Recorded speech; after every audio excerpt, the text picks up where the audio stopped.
네, 시청자 여러분 안녕하십니까? 제주 MBC 제주 신보, 제주 CBS가 공동 기획한 제주도지사 후보에게 듣는다.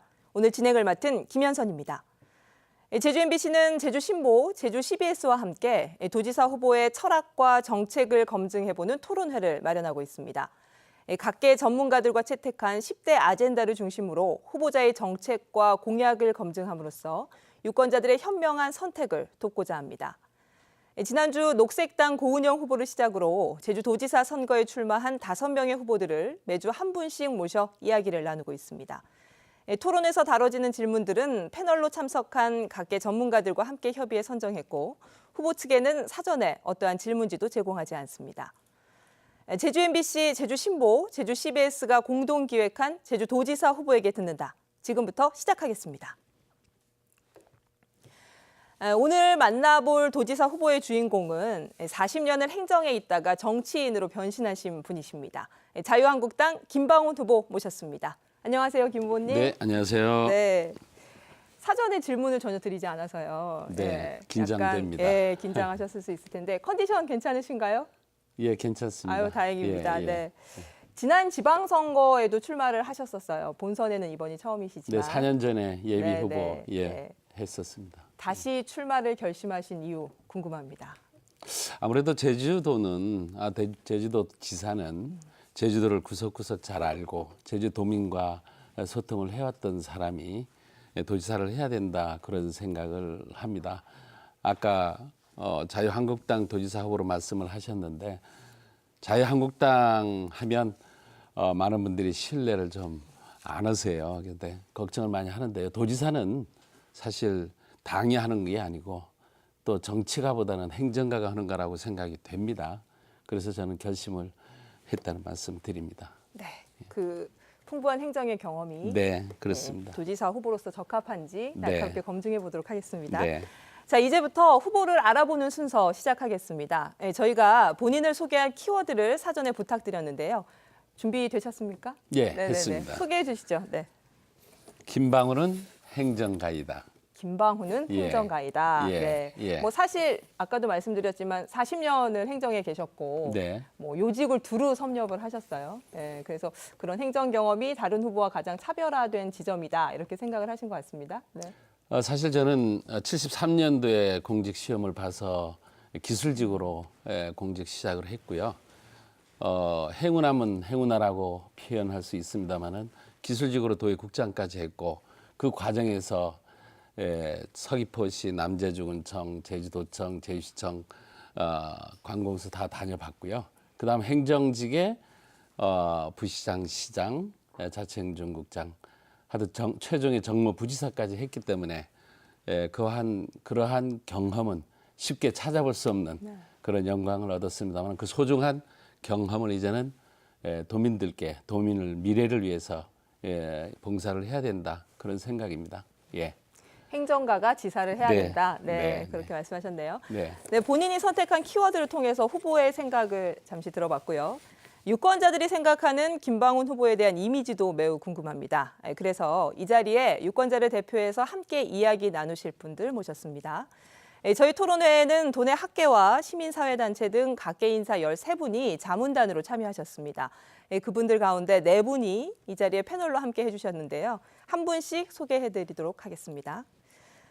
제주를 제주답게 주민자치와 생활정치를 강조하는 제주주민자치연대 강호진 대표 나오셨습니다. 네, 반갑습니다. 네.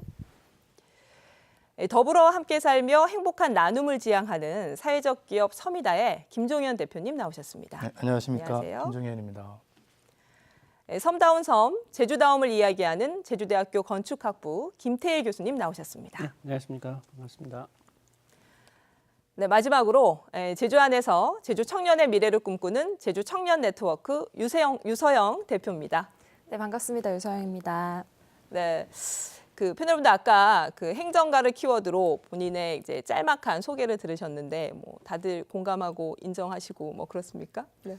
그래서 뭐 도민적 입장에서는 일부 긍정적인 측면도 있겠습니다만 그래도 이렇게 행정이라고 했을 때는 일반적인 이미지는 상당히 보수성이 있는 게 아니냐. 그래서 안정만 추구하다 보면 새로운 시대의 변화를 쫓아가지 못하는 비판이 좀 있습니다.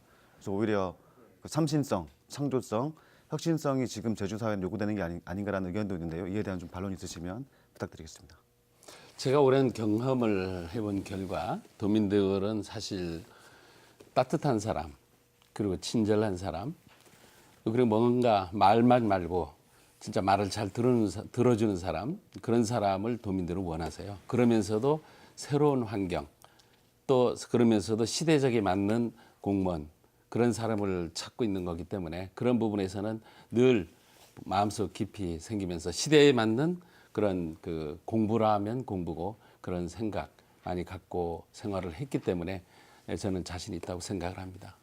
그래서 뭐 소통은 이제 강조하시는데 네. 상대적으로 반면에 또 역동성은 좀 부족한 게 아니냐라는 또 일부 지적도 있거든요. 그런 얘기도 듣습니다만은 그거는 지금까지의 과정에 있어서 어쩔 수 없는 환경이 있었고요.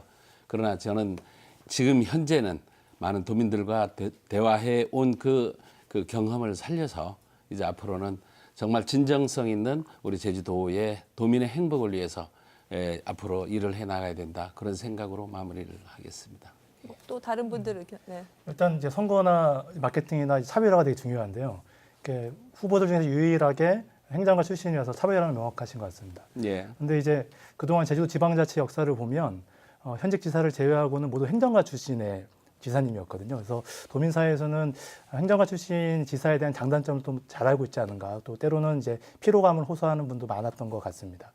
그리고 지사가 행정을 모르는 건 문제지만 행정만을 알고 있다라고 하는 것도 또 문제가 될 수 있거든요. 그래서 행정을 넘어선 비전에 대한 것들도 좀 많이 고민이 좀 필요하지 않을까 생각이 듭니다.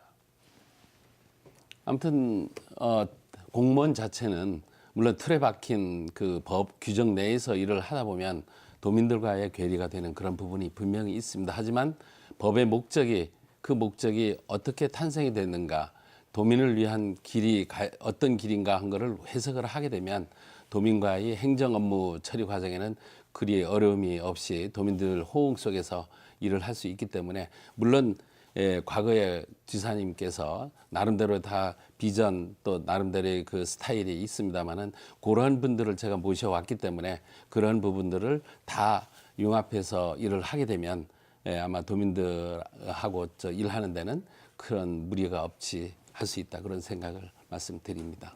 네, 뭐 초반부터 공방이 만만치 않습니다. 긴장됩니다. 네. 예. 자, 그러면 이번에는 김방훈 후보에 대한 그 유권자들이 생각하는 이미지, 패널 분들이 뽑은 이미지를 알아보겠습니다. 이 김방훈 후보에 대한 대중들의 생각은 어떨까요? 유권자를 대신해서 이 자리에 참여하신 패널 분들께서 후보에 대한 이미지 키워드를 뽑아주셨습니다. 뭐 소개해 주실까요? 네. 네, 저희 패널 분들이 선택한 거꾸로. 키워드는요. 김방훈은 올드보이다입니다. 올드보이다. 네. 뭐 사실 도지사 후보 이번에 출마하신 후보들 중에는 뭐 가장 연장자이시기는 합니다만 뭐 단순히 그 나이만으로 저 키워드를 뽑았을 것 같지는 않고요. 이야기 좀 들어보죠. 네. 예, 자연스럽게 두 분이 질문을 하셨는데 그거 연관되는 내용인데요. 실은 영화 올드보이 김방훈 후보께서 보셨을 거라고 믿는데요. 거기에 보시면 그 주인공의 오랫동안 격리가 되지 않습니까? 근데 그러면서 자기의 깊은 내면에 대한 거는 이해하고 충분히 어떤 그 자기 성찰은 하지만 동시에 사회성 혹은 어떤 뭐랄까요? 뭐 그런 부분에서 상당히 그 소외되거나 격리되어 있는 부분들이 있습니다. 이제 그런 의미에서의 그 올드보이라고 정한 부분이 있는데요. 지금 보시기에는 40년의 그 행정 경험이 상당히 중요한 그 가치와 의미를 갖고 있지만 또 반대편에서는 이 행정이라는 것도 정치적인 것, 또 지역 사회 소통의 관계, 커뮤니케이션 뭐 이런 여러 가지 리더십도 있어야 된다고 생각이 듭니다. 그래서 그런 장단점의 문제가 있고 실제로 또 연세도 많으시지 않습니까? 우리 후보들 중에서 그런 부분에서 장단점이 있다고 생각이 들어서 이제 선택한 거로 보시면 되는데 어떻게 뭐 반론을 하셔도 될 것 같습니다만. 다 말씀하신 거예요? 뭐 다른 분도 뭐 마저 이야기를 좀 해볼까요? 네, 저는 이제 그 가장 아까 말씀하신 것처럼 행정 경험이 가장 많으시잖아요. 이제 저는 이제 행정을 73년도에 시작을 하셨다고 하니까 제가 태어나기도 훨씬 전부터 이제 시작을 하신 건데요. 이제 젊은 친구들의 입장에서 보면 이제 아무래도 새로운 변화, 새로운 바람이 불기를 바라고 있는 상황에서 이제 기성 정치인이다라는 이미지가 있을 것 같아요. 그래서 이제 아마 패널분들이 올드보이라는 키워드를 선택해 주시지 않았나라고 생각합니다. 예, 저는 그렇게 생각을 합니다. 도민들은 이렇게 대화를 해보면 정말 편안한 그러한 환경, 또 도민들이 바라는 거를 들어주고 그거를 해소해주는 그런 거를 바라고 계시거든요. 그러면서도 물론 소득이라든지 생활 환경이라든지 그런 거 다 바라고 있고요. 또 물론 청년들의 일자리부터 시작해가지고 여성 일자리부터 시작해가지고 미래 세대까지의 관심 이런 부분들을 총망라해서 관심 갖고 해줄 수 있는 그런 자세가 돼야 된다고 생각을 하거든요. 저는 그렇게 생각을 합니다. 시대마다 흐름이 있고 다 시대마다 일할 그 방향이 다 달라지는 건데요. 제 자신이 이제까지 공직 생활하면서 독단적인 그리고 독주적인 그런 행정 업무를 해보질 않았습니다. 항상 듣고 그거를 해소하고 만약에 그게 지금 현재 제도적으로 안 되면 제도를 바꿔서라도 우리 제주시 실정에 맞는 그러한 그 과감한 그런 행정을 조용하면서도 과감하게 해왔습니다. 하기 때문에 그런 올드보이라고 해서 제가 위축되거나 하는 건 전혀 없고요. 다만 얼마만큼 열정을 갖고 하느냐 나는 그게 더 중요하다고 생각을 합니다. 앞으로 지켜봐 주시고 또 지금까지 제 생활한 거를 한번 뒤돌아 보시면 점검해 보시면 그 내용은 충분히 알 수 있을 거라 생각이 됩니다. 하나만 더 질문드리겠습니다. 네. 공관시켰어요.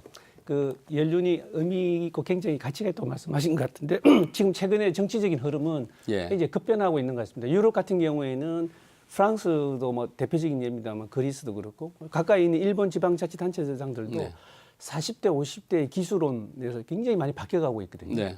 그래서 행정 조직이 바뀌고 주민들의 의식이 바뀌어가고 있는 그런 측면에서 흐름에서 본다 그러면 조금 불리한 측면이 있지 않을까라고 생각이 듭니다. 그 정치적인 흐름과 지금 김방훈 후보의 재인 입장의 관계에서는 어떻게 바라보고 계신가요? 그러니까 먼저 소통인데 저는 네. 주장하고 싶은 게 젊은이들과 또 기성세대와의 소통, 거리 좁히고 그와 같은 환경이 제일 중요하다고 생각합니다. 예를 들어서 아무리 젊은 정치인이 나서서 지도자가 된다고 해도 이제 유아생, 초등학생 예를 들어서 그런 학생들에게 그 사람이 높이를 못 맞추면 똑같은 결과라고 저는 생각하거든요. 그러기 위해서는 다만 얼마만큼의 눈높이에 맞는 소통이 필요한가. 그 소통에 의해서 정리된 것을 가지고 도정을 하게 되면 큰 문제는 없다고 생각을 합니다. 네, 뭐 본인은 독단적이지도 않다, 경직돼 있지도 않다. 네, 그렇습니다. 충분한 소통으로 올드보이의 네. 이미지, 우려를 불식시키겠다. 뭐 이런 그렇습니다. 이야기로 들었습니다. 네. 네, 지금까지는 키워드를 통해서 김방훈 후보에 대한 면면을 살펴봤고요. 그러면 이제부터 본격적으로 토론에 들어가 보겠습니다. 제주의 현안에 대해 김방훈 후보의 생각을 알아보는 시간인데요. 패널들께서 제주 현안과 관련해 분야별로 핵심적인 질문을 준비하셨습니다. 질문을 듣고 김방훈 후보는 자신의 의견을 말씀해 주시면 됩니다. 첫 번째로 강호진 대표 질문해 주시겠어요? 그 올해는 또 4.3 70주년입니다. 그래서 국가적으로도 많은 행사가 있었고 그리고 국가 추념일도 성대하게 이루어졌습니다. 반면에 또 같은 당의 대표이신 홍준표 대표님이 4월 3일 같이 오시긴 하셨는데 관련해서 4.3을 또 폭동으로 몰고 가는 일이 좀 있었습니다. 발언을 통해서. 그래서 이와 관련해서 같은 당 후보로서 좀 어떤 입장인지 한번 듣고 싶습니다. 예민한 부분 같은데요. 유족분들이 들으시면 굉장히 예민한 부분 같은데 당시 홍준표 대표가 4.3을 폭동 표현을 하셨는데 사실 4.3이라는 날짜부터가 관심을 가질 수밖에 없다 하는 생각이 들었습니다. 왜냐? 유족들한테 과연 유족들이 지금까지 4.3이라는 표현을 해왔기 때문에 4.3이지 사실상 그날은 우리 습격받은 날 아니 폭동을 일으킨 날 김달삼이가 폭동을 일으킨 날이거든요. 우리 선량한 우리 도민들이 희생당하지 않은 날입니다. 그래서 그걸 얘기하는 과정에서 그 얘기가 나온 건데요. 아마 유족들이 앞으로 이 부분에서는 굉장한 관심을 가져도 될 거 아닌가 참고로. 왜냐하면 자기 아버님, 자기 관련된 유족들이 희생당한 날은 그날이 아니거든요. 예를 들어서 많이 희생된 날을 가지고 날짜를 지정해야 될 건 이제 폭동한 그날을 해서 4.3이라고 지금 표현이 돼 있는데 이런 것부터 시작을 한다면 아빠 유족들 분들이 마음이 중요한 거기 때문에 이런 부분도 한번 얘기를 해볼 필요가 있다고 생각되고요. 4.3만큼은 세월호와 비교할 수 없을 정도로 당시에 공포 속에서 총살을 당했고 그 공포 속에서 살았기 때문에 그러한 피해 부분이라든지 정신적 피해 당연히 보상 국가적으로 받아야 된다고 생각을 합니다. 그 부분에 우리 자유한국당도 또 저 역시도 적극적으로 노력을 해서 4.3 특별법 개정 해가면서 그런 부분들을 해소해 나가야 된다. 그런 생각입니다. 일단 홍준표 대표님의 발언 내용과 예. 후보님의 견해는 일치한다고 봐야 되겠습니까? 일치하는 것보단도 예. 4.3에 대한 정립이 4.3이라는 그 날짜가 과연 옳은 것이 한 번은 생각해 봐야 된다. 왜냐하면 유족들 분들이 학살당한 날이 아니기 때문에 그러니까 정부 진상조사 보고서에 따르면 예. 4.3의 정의는 과거 한나라당도 동의해 주듯이 1947년 3월 1일부터 시작됩니다. 예. 그걸 포괄적으로 4.3이라고 우리가 정의를 하고 있는데 그거 앞에 거 딱 떼버리고 4.3만 딱 부각시켜서 발언한다는 것은 70주년을 맞아가지고 이제 도민들과 국민들의 추모적 분위기에 오히려 찬물을 끼얹는 게 아니냐. 말씀하신 대로 유족들의 마음을 더 아프게 한 게 아닌가라고 저는 오히려 사과하는 게 맞다고 보는데 이에 대한 좀 견해 있으신가요? 그러니까 사과 표현이 뭐 잘못된 말씀은 아니고요. 폭동이다라고 표현을 한 부분에 대해서 지금 말씀을 하시는데 지금 정리된 거는 4.3 사건으로 정리가 돼 있는 걸로 저는 그렇게 알고 있습니다. 정부의 진상조사 보고 나와 있습니다. 예. 그렇게 돼 있는데 아무튼 그 부분에서는 홍준표 대표가 표현을 했는데 유권자들의 마음을 한번 들어볼 필요는 있다라는 표현에서 왜냐 희생당한 날이 아니기 때문에 폭동한 날이기 때문에 일으킨 날이기 때문에 그렇게 표현을 했다고 말씀을 일단 드립니다. 이하고 덧붙여가지고 어쨌든 원래 또 4.3 특별법 개정이 매우 중요한 과제입니다. 후보님 말씀처럼. 네, 중요합니다. 그럼 여러 가지 배보상 문제라든가 수영이 명예회복 문제가 되게 중요한데 예. 지금 정치 형식은 결과적으로는 이제 자유한국당이 국회에서 예. 이 법안 통과를 사실상 반대하기 때문에 진도를 못 나가고 있습니다. 그래서 같은 당의 도지사 후보님으로서 이를 좀 풀 수 있는 방안이 있으신지 그거는 저 홍준표 대표도 예. 배보상 확실하게 하겠다고 얘기를 했고요. 그 외에 제도적 문제 부분은 검토가 필요한 부분도 있다라고 했기 때문에 저 역시도 지원 이런 부분에서는 아주 적극적으로 해야 된다고 해서 이미 얘기했고 건의도 했다는 말씀을 드립니다. 그럼 4월 국회가 열리면 이 부분에 그렇죠. 대해서도 자유한국당도 예. 반대하지 않고 노력하겠다 그렇습니다. 이렇게 이해하면 되겠습니까? 네. 알겠습니다. 그거 관련돼서 좀 시간이 네. 길어져 좀 죄송합니다만 조금 저는 개인적 입장에서 보면 이해가 안 되는 부분이요. 이게 4.3이라는 단어를 쓰기 시작한 게 이 신문 기사나 이런 걸 찾아보면 이미 70년대에도 4.3 사건이라든지 4.3이라는 단어를 쓰고 있거든요. 그렇죠. 근데 그거 당시만 해도 굉장히 그 뭐랄까요? 이 치안 정권 중심에 굉장히 이 탄압이 굉장히 강했던 시대인데도 그런 단어를 썼습니다. 그래서 그게 지금 와서 또 폭동 아니면 피해 관계에서 4.3의 기간 지정일이 잘못됐다고 이야기하는 건 조금 이해가 안 가는 부분이 있습니다. 잘못됐다고 얘기하는 게 아니고요.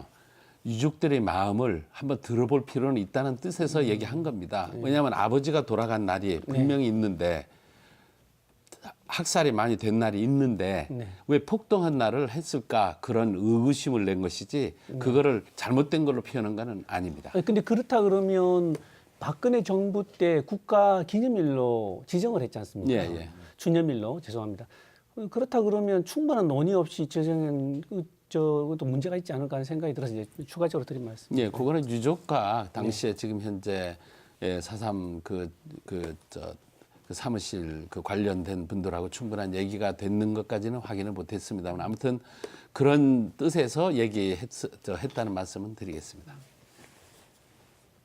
네. 그러면 두 번째 질문은 김종현 대표님께서 준비해 주셨죠? 네. 그 출마 선언하실 때 내국인 카지노를 유치하겠다라는 공약을 발표해 주셨습니다. 이제 카지노라고 하는 건 이제 본질적으로는 이제 허가된 도박입니다. 그래서 반대급부의 사회적 비용이 많이 발생합니다. 뭐 도박 중독이라든가 아니면 이제 도시기능 왜곡이라든가.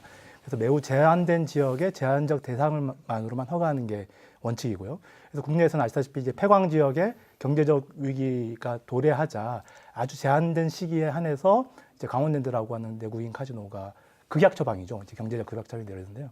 과연 제주가 그런 극약 처방이 필요하다고 생각하시는 건지 내국인 카지노가 필요한 이유, 그 방안에 대해서 좀 궁금합니다. 물론 카지노 산업에 대해서 문제점들이 많은 건 사실입니다. 우리 경마장 역시도 시설할 때 당시에 그런 논란이 많았고요. 또 이 카지노 관계에는 도박 도시가 될 거 아니냐. 물론 그런 얘기 많이 나오고 있고요. 또 자살률이라든지 거기에 폐해라든지 이런 부분들 많이 듣고 있습니다. 하지만 우리 가족들이 지금 외국에 가면 다 사실 카지노를 이용하거든요. 경쟁력 없이 이용을 합니다. 취미 삼아 관광 가서 하는데 제일 중요한 거는 우리 제주도가 앞으로 카지노가 중요한 게 아니고 복지에 대해서 재원 마련이라든지 우리 제주도 지역적 한계를 많이 갖고 있습니다. 대학생이 등록금 문제, 제주도의 노인 어르신들이 병원 관계 관련해서 서울 간다든지 앞으로 이러한 모든 문제들이 복지, 지원할 수 있는 재원, 과연 뭘로 할 것인가. 또 그렇다고 해서 카지노를 해서 그 재원 1조, 예를 들어서 1조 원의 재원을 마련한다. 그 재원을 가지고 할 수도 충분히 할 수도 있고 그렇다고 해서 그 카지노 산업이 우리 제주도 도민들한테 피해가 되느냐. 물론 환경 때문에 그런 문제를 가질 수 있을 겁니다만 다 제도적으로 차단할 수 있는 부분들이 있거든요. 제주도 도민한테서는 참여할 수 없는 기회도 될 수도 있을 것이고 일정한 기회를 참여할 수 있더라도 부담 없는 선에서 할 수 있도록 할 수도 있을 것이고 다양한 방법이 있기 때문에 그거를 얘기했던 거고요. 예. 그 강원도 정선에 이제 내국인 카지노가 있는데요. 2000년에 오픈했습니다. 2000년에 정선군 인구와 지금 인구 어느 쪽이 더 많을까요? 아니 그거는 제가 알고 있는데요. 네네. 제가 이 카지노 산업 부분에 대해서는 마침 그렇게 얘기를 하니까 제가 이제 완전히 할 것이다라고 네네. 생각을 해서 하신 것 같은데 바람직한 그것도 검토할 수 있다고 표현을 했는데 그게 쉽게 되는 건 아니거든요. 네네. 물론 당연히 도민들과의 대화, 소통이 필요한 것이고 이게 앞으로의 우리 방향이 제주도의 방향이 4차 산업 시대의 방향이 이 산업 아니면 안 되겠다. 재정 확충이라든지 도민 복지를 위해서는 뭔가 벌여야 된다. 그렇게 하기 위해서는 이러한 내국인 카지노도 검토해 볼 수 있다라는 뜻에서 얘기한 거기 때문에 네. 검토가 필요하다는 거지. 그렇게 얘기를 해주시고 아닌 거, 예. 그건 앞으로 적극적으로 검토할 수도 있다는 말씀드리겠습니다. 아무튼 앞서 얘기 드렸지만 강원도 정선의 인구는 내종 카지노 이후에 오히려 20% 이상이 감소했거든요. 감소되고 있습니다. 그러니까 아마 그거는 생활 환경상, 교육 환경상 안 좋은 기능들이 있어서 오히려 도민들의 삶의 질은 좀 떨어질 수도 있는 부분들을 잘 고려했으면 좋겠습니다. 모델 삼으면 오히려 더 나은 환경으로 갈 수 있다고 반대적인 생각도 합니다. 네네. 예. 일단 먼저 선례가 있으니까요. 그래서 짧게 여쭤보겠습니다. 예. 그 내국인 카지노 관련해서는 사실 박근혜 정부, 이명박 정부 상당히 논의가 있었습니다. 근데 현실적으로 안 됐던 것이고 지금 상황은 정치적으로 정권이 바뀌었고 그리고 야당이신데 지금 중앙정부라든가 정치권에서는 내국인 카지노에 대한 상당히 부정적인 입장입니다. 근데 야당 후보로서 사실상 실현 불가능한 헛공약이라고 저는 보여지는데 이에 대한 좀 반론 있으시면 부탁드리겠습니다. 그러니까 이 부분에 대해서는 하겠다. 아까 검토 쪽을 얘기했는데요. 제주도의 현실, 국제 자유도시, 또 내국인이 와서 과연 내국인들이 오셔서 할 수 있는 관광 그 기본 인프라라고 생각하면 그렇게 적극적인 중앙 부처라든지 정부에다가 또 의원님들한테 충분히 설득을 시켜서 추진할 수 있다 그런 생각입니다. 그러면 선 도민 공론화 의견 수렴 그렇죠. 후 뭐 이렇게 간다는 말씀으로 이해하겠습니다. 그렇습니다. 네, 뭐 더 질문 없으시면 다음 질문으로 넘어가도록 하겠습니다. 네, 이번에는 유서영 대표께서 질문 준비하셨죠? 네, 제가 질문하겠습니다.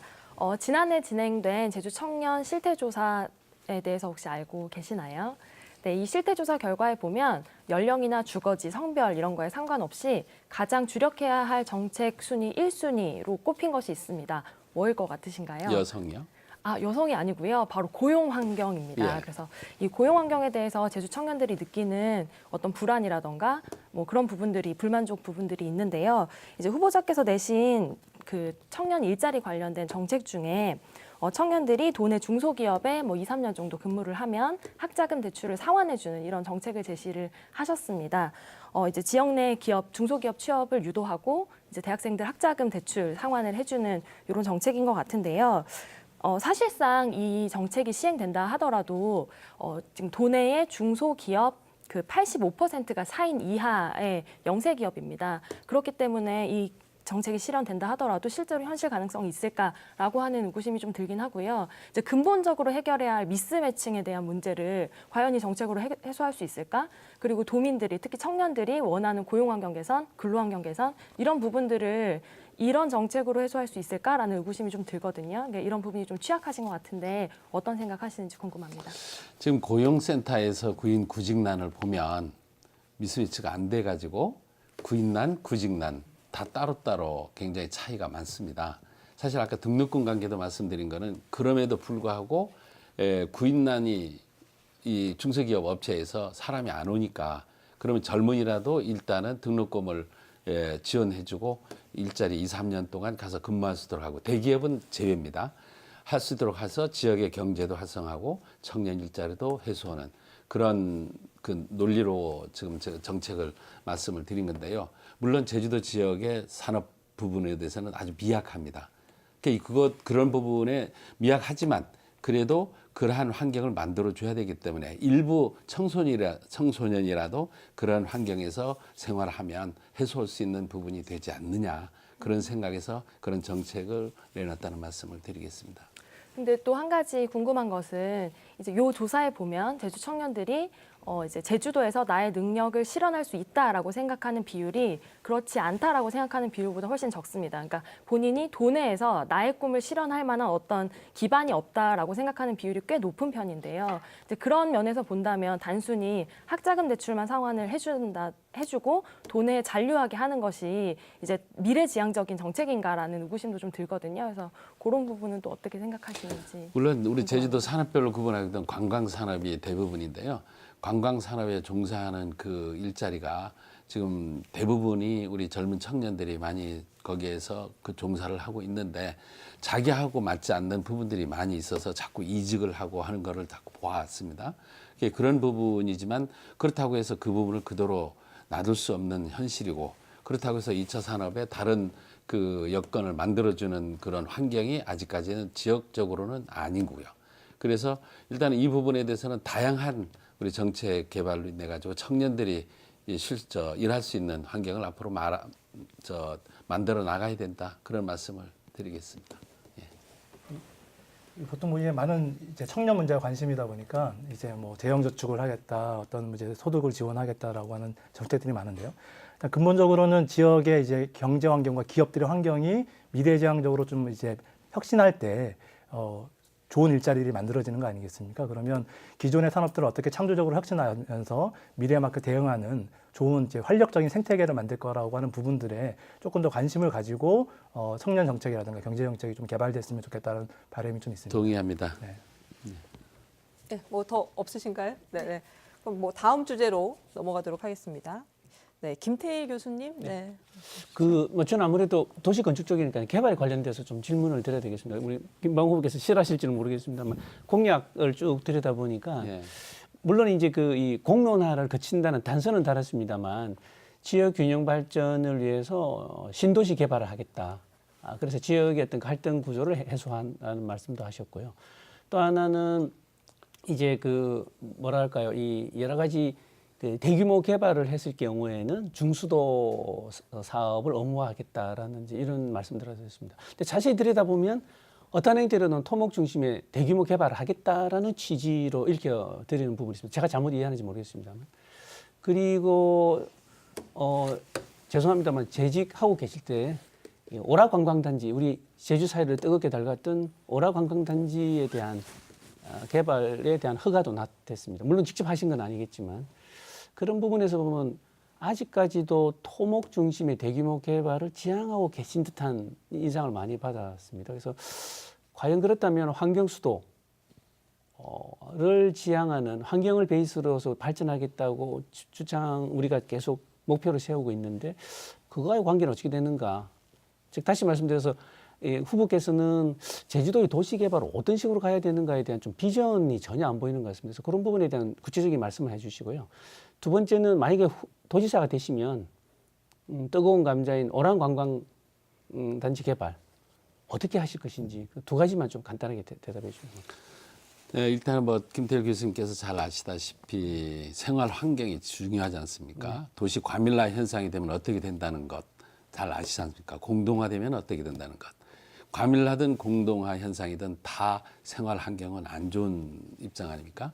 지금 현재 제주시가 과밀화로 인해 가지고 상하수도부터 시작해가지고 교통, 뭐 환경, 삶에 굉장히 악화되고 있다고 저는 말씀드릴 수가 있습니다. 반면 서귀포이신 경우에는 인구가 근래에는 증가되고 있지만 감소가 지속되어 있고 이런 것이 균형적인 발전 없이 계속 간다고 했을 때 서귀포시는 공동화로 인한 경제부터 모든 게 피폐가 될 것이고 제주시인 경우는 환경이 그 삶의 환경이 안 좋아질 것이고 이런 부분을 그대로 놔둬야 되느냐. 앞으로 인구는 1년에 1만 5천에서 7천 명이 1년에 증가되는데 그러면 이 증가되는 것을 대책 없이 놔둬야 될 것인가. 저는 기존 시가를 놔두고 동제주시, 서제주시를 해야 된다. 그렇기 위해서는 약 30만 평의 그 신도시를 아주 택지를 개발하고 도시를 새롭게 가야 된다. 동제주시, 서제주시 이런 뜻이고요.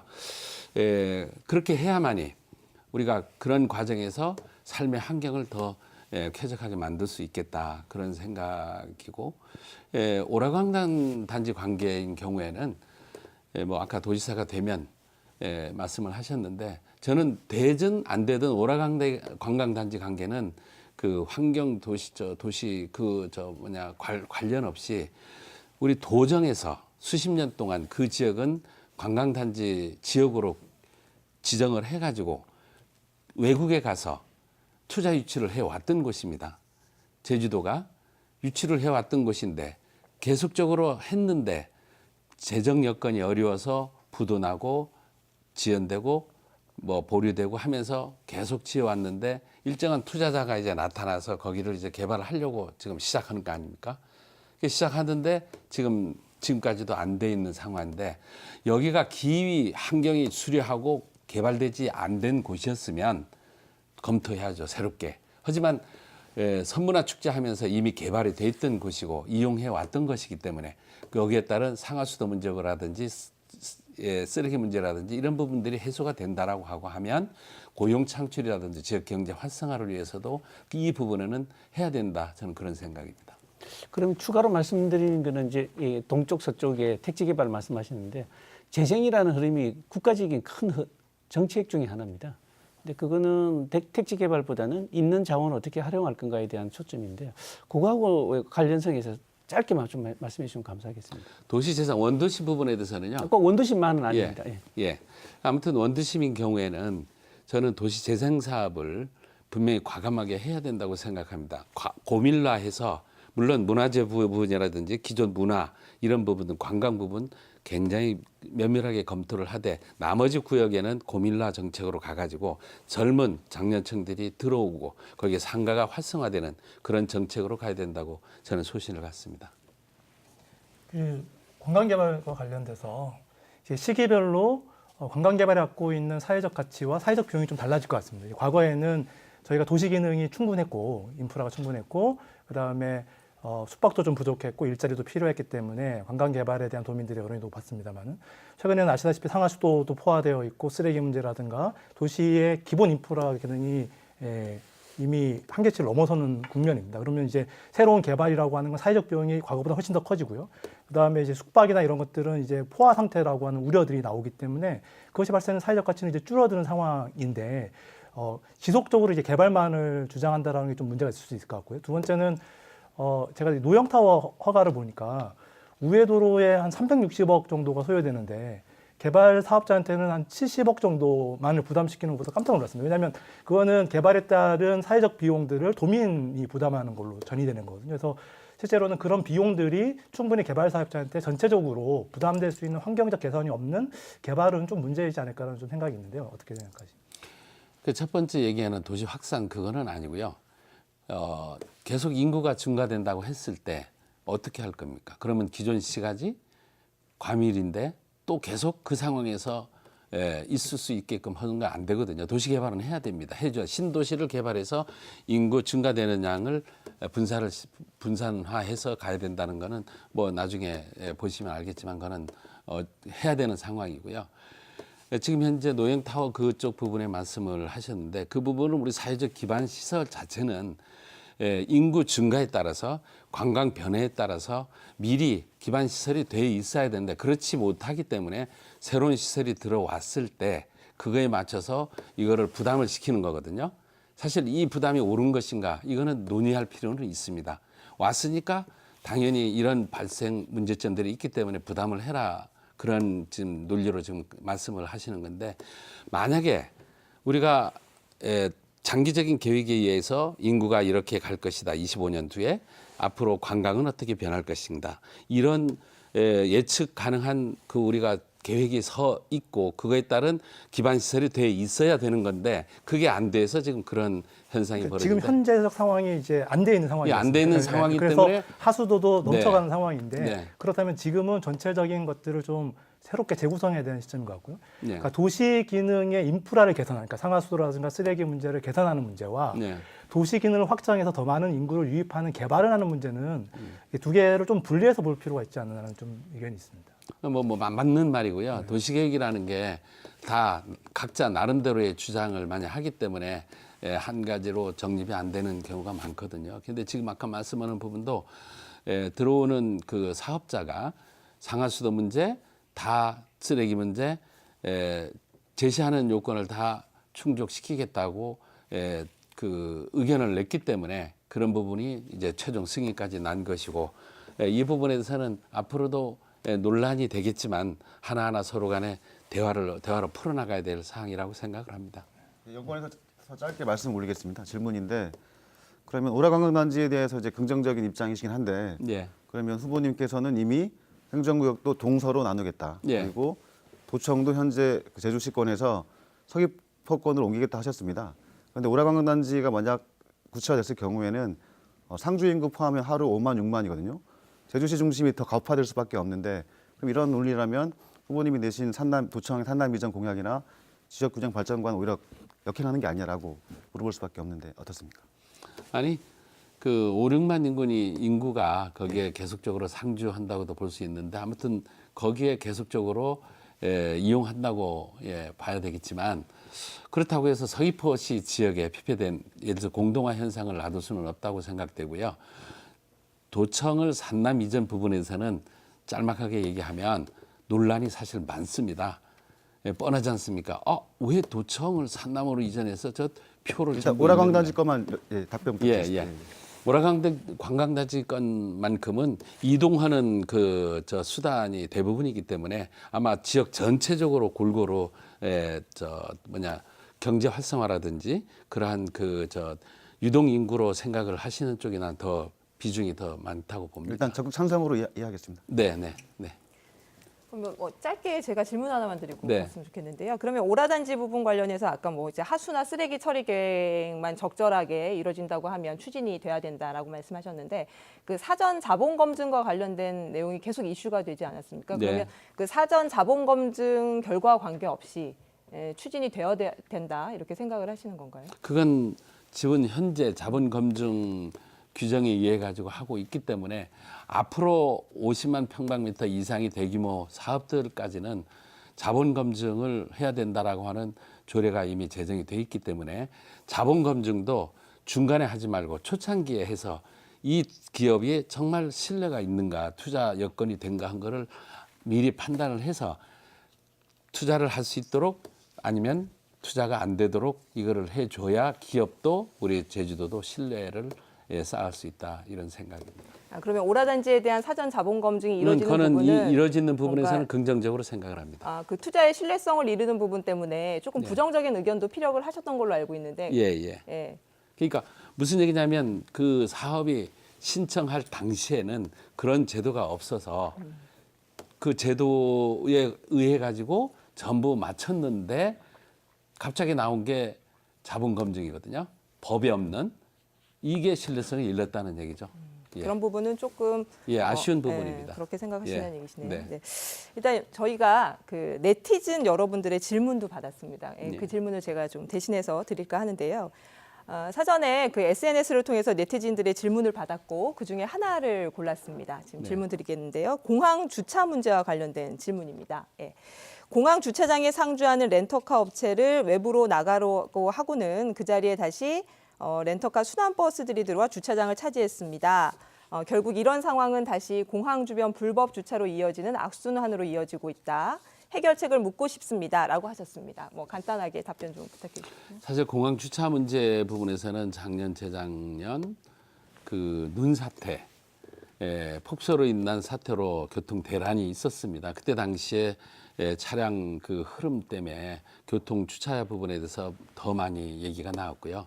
이 부분에서는 인근에 주차장 한계가 있기 때문에 어쩔 수 없는 이해가 필요하다고 생각됩니다. 이 부분에서는 아마 공항 또 교통 그 대중교통 대책에 의해 가지고 공항 터미널이 계획이 되어 있기 때문에 그거와 연결해서 주차 시설 또 그거 이용하는 사람들이 불편이 없도록 그거를 아마 정책적으로 추진하고 있기 때문에 그렇게 이해를 해주셨으면 좋겠다는 말씀드립니다. 네, 알겠습니다. 네. 그 공방이 아주 치열하게 오고 갔는데요. 예, 잠시 숨을 돌리고 가겠습니다. 네. 장안의 화제죠. 이름하여 OX 퀴즈. 네.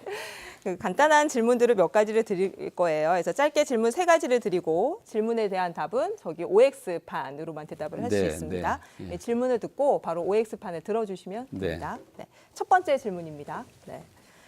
나는 정치에 나선 것을 후회한 적이 있다. OX 들어주세요. X 드셨네요. 네. 네. 뭐 지난번 선거 때 이제 본선 진출 못하시고 그러셔서 약간 그런 후회를 하셨을 수도 있었겠다 싶었는데 아닌가 봅니다. 네. 예, 그렇지는 않습니다. 제가 정치에 들어간 걸 정치라고 생각은 않고요. 또 도지사는 아까도 얘기했습니다만은 행정가가 해야 되는 것이다. 물론 정치 경험가도 할 수도 있는 업무지만 그렇지만 소상 알고 도민들의 마음을 속속에 알고 있는 행정가가 해야 된다. 그런 생각에서 후회는 않습니다. 두 번째 질문 넘어가겠습니다. 네. 나는 평소에 일주일에 2번 이상 직접 쓰레기를 버린다. OX 들어주세요. 안 버리십니까? X래요. 네. 쓰레기 요일별 배출제 예. 폐지 주장을 제가 내놓은 걸로 알고 있는데 예. 네, 직접 안 해보셨는데 왜 폐지하자고 하시는 겁니까?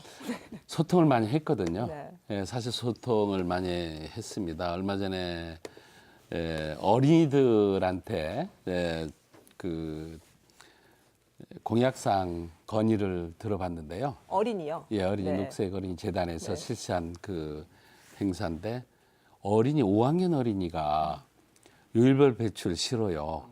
집에 쓰레기 쌓입니다. 요즘은 차에도 쌓입니다. 또 어떤 데는 가면 청년들인데요. 아, 이거 정말 없애야 됩니다. 왜요? 하니까는 자기가 치킨을 친구들과 사 먹었는데 치킨 먹은 후에 버리려니까 일주일 걸렸다는 거예요. 왜 그러냐 하니까는 종이 따로 비닐 따로 콜라병 따로 이런 얘기를 하시면서 정말 불편했습니다. 근데 이것만큼은 스트레스 안 쌓이게끔 해주셨으면 좋겠다 하는 얘기가 많이 들고 실제로 버리진 않지만 많이 들어왔기 때문에 불편을 해소해 드려야 되겠다. 그래서 아마 도정에서도 그걸 이해하고 많이 완화시킨 걸로 저는 그렇게 압니다. 짧게 그럼 결론적으로 집안의 쓰레기는 누가 버리시는 겁니까? 지금 집안에요.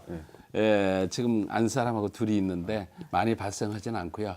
제가 그 집에 가족이 가구점을 해요. 가구 사업을 하는데 거기에는 주로 버려지는 게 종이, 스티로폴, 비닐 이런 것들이 발생되는데 그거는 모았다가 옆에 그것도 사실 모을 수 있는 공간이 없어서 불편했죠. 비 온 날 같은 때는 종이가 적고 관리를 하는데 굉장히 불편했죠.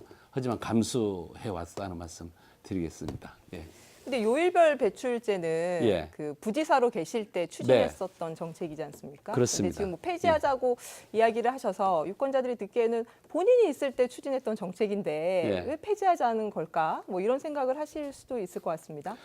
그 부분에서는 분명히 말씀드리겠습니다. 제가 어느 날 갑자기 직원한테 보고를 받습니다. 제주시에서 쓰레기 요일별 배출 계획을 이렇게 가져왔습니다. 보고를 받고는 안 된다. 이 부분은 굉장히 생활에 불편을 가져온다. 안 된다. 그리고 왜 제주시만이냐. 하게 되면 서귀포시는 그럼 어떻게 할 건데. 하게 되면 도 전체로 가야 될 것이고 이 부분에는 굉장히 깊은 검토가 돼야 된다. 일단 보고를 드려라. 근데 보고를 드렸는데 그게 정리가 안 됐죠. 결론적으로는.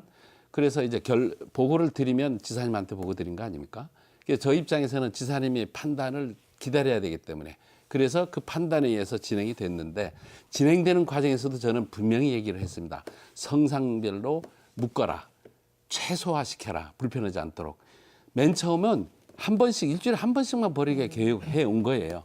그러면 이제 후보님은 그 정책에 대해서 그렇게 반대했었죠. 긍정적으로 여기지 않았었는데 네네. 수장이 결정해서 갔다. 예. 뭐 이런 거네요. 심지어는 그만두기 전까지도 시간에 대해서 조정을 하도록 지시하고 나왔는데 지금까지도 안 됐습니다. 네, 예. 알겠습니다. 마지막 질문입니다. 저도 이거 궁금했어요. 나는 이번 선거에서 보수 후보 단일화 가능성이 있다고 본다. OX 들어주세요. X 드셨습니다. 네. 네, 뭐 선거 완주하시겠다는 강한 의지의 표명이신 것도 같고, 네, 뭐 패널분들 이야기하실 거 없으신가요? 혹시 김방훈 후보로의 단일화도 안 되는 겁니까? 김방원 후보로 단일화는 저는 합니다. 네. 분명히 할 거고요. 근데 지금은 시기는 늦었다고 봅니다. 저는 멈추지 않고 끝까지 완주할 겁니다.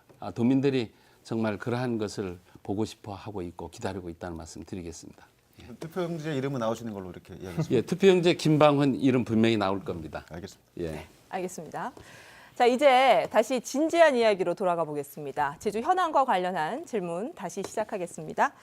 강 대표님이 먼저 시작하실까요? 예, 지금 또 발표하신 공약 가운데 어느 정도 이슈가 될 수 있는 게 몇 가지가 있는데 첫 번째로는 제주도청을 어쨌든 서귀포로 이전하겠다라고 네. 상당히 파격적인 공약입니다. 그래서 크게 봤을 때는 지금처럼 제주시 집중 현상을 타파하는 중요한 정책일 수도 있겠는데 과연 이게 실효성이 있겠느냐. 예. 그럼 도청이 이전하면 도에도 가는 것인가에 대한 여러 가지 문제들이 나타나고 있습니다. 그래서 혹시 이 부분에 대해서 구체적인 실현 계획 있으시면 약간 소개 부탁드리겠습니다. 도청 이전 이슈화 되니까 전화도 많이 받고요. 또 그에 대해서 걱정, 우려하는 사람도 사실 많습니다. 물론 서귀포 지역에서는 그런 사람이 전화가 없었고요. 근데 지금 현재 제주시 쪽의 과밀화는 분명히 이해하실 것이고 우리 도청 기능이 굉장히 비대해졌습니다. 굉장히 도민들이 불편해야 합니다. 왜냐? 행정 업무 대부분은 시에서 이루어졌다 왔는데 자기 관련된 업무는 도에까지 와서 해야 되기 때문에 시에 가도 해결이 안 되고 도에 가도 이제 확실하게 정리가 안 돼서 그럼 어떻게 해야 될 것인가? 저는 그렇게 생각을 합니다. 도의 기능을 행정시로 과감하게 집행까지 예산까지 과감하게 넘겨줘야 됩니다. 지금까지도 그거는 약간 그렇게 도청의 해왔지만 서귀포시 이전하고는 다른 결이고 아무튼 그 요약해서 부분에서는 예. 기능을 정리하면서 해도 된다. 다만 하더라도 무조건 하는 게 아니고 많은 도민들과의 소통, 대화를 통해서 예를 들어서 정책이라든지 기획 이런 부분은 가도 또 아니면 서귀포 지역에 맞는 관광 또 아니면 1차 산업 감귤이라든지 이런 분야 기능별로 이렇게 해서 갈 수도 있는 거기 때문에 이런 부분들은 나중에 도민들과 충분한 대화를 통해서 결론될 사항이라고 생각합니다. 일단 붙여서 여쭤보면 도청으로 간다는 얘기. 그 후보님께서는 이제 언론을 통해서 어쨌든 도민들이 이해하고 있는 건 어쨌든 여기 있는 도청을 신제주에 있는 도청을 네. 서귀포로 옮기겠다고 다 이해하고 있는데 지금 예. 말씀을 들어보면 그건 아니고 예. 권한을 행정시로 대폭 이양하면 예. 해결될 게 하나가 있고 두 번째는 혹시나 또 필요하면 관광이라든가 농업부서는 서귀포로 갈 수 있다. 이 그쵸. 정도 뉘앙스인데 그러면 발표하신 거는 약간 저희가 받아들이긴 약간 이해하기 어려운데. 그러니까 예. 기능을 옮기더라도 예. 서귀포의 기능이 너무 환경이 균형 발전이 안 되기 때문에 균형 발전을 위한 측면에서 그러한 그 일부 기구를 서귀포 측으로 또 핵심 그 기구는 만약에 주민들이 불편하면 안 되기 때문에 행정시에 남겨두고 그런 부분을 검토할 수 그러면 있다는 도청의 얘기죠. 핵심 예. 일부 부서를 예. 서귀포 지역으로 예, 옮긴다. 이 예. 정도 이해하면 되겠네요. 예. 그거는 제가 보기에는 조금 문제가 많은 것 같은데요. 왜냐하면 지금 질문은 이제 이전의 문제인 예. 거고 또 후보님 말씀하신 강조하신 거는 기능을 재분배하겠다. 기능을 이제 분배해서 기능 원활하게 돌아가겠다는 말씀인데 뭐 일리 있는 말씀이긴 합니다만 좀 모순인 게 지금 이미 이 이전 정부에서 했던 그 중에 혁신도시 또 주요 공기업들을 지방 이전을 했지 않습니까? 근데 그게 정말 성공했을까? 따라 보면 성공하지 않은 정책들이거든요. 그래서 많은 불편과 오히려 이용자, 사용자들도 다 불편한데 굳이 그런 것들을 기능을 재분배하는 것도 그렇습니다만 이전하는 것 자체도 이미 사례에서 보는 것처럼 문제가 많은데 그걸 꼭 그렇게 하셔야 되는가에 대한 반론이 좀 생기긴 합니다. 혁신도시 말씀하셨습니다만 혁신도시가 제가 실무 과장할 때 당시에 서귀포 지역으로 결정을 하고 그쪽으로 지금 혁신도시가 가 있는데요. 그 과정도 쉽지는 않았습니다. 굉장히 어려웠습니다. 왜냐하면 왜 제주시를 놔두고 서귀포까지 가느냐 이런 그 얘기가 있었는데요. 따지고 보면 서귀포 지역의 균형이라는 것은 언제든지 우리가 넘어가서는 안 될 것 같고요. 도청의 기능을 옮겨서 외곽지로 옮겨서 성공한 사례는 육지부에도 있습니다. 있는데 지금 아까 말씀드린 지금 감사위원회가 서귀포의 도 기능이면서 서귀포에 가 있고 그래 독립기관이지만 아무튼 그와 같이 서귀포 지역의 환경, 서귀포 지역의 산업에 맞는 기구는 가도 저는 무방하다고 생각한다. 다만 그 과정에서 우리 도민들이 정말 실제로 불편하다.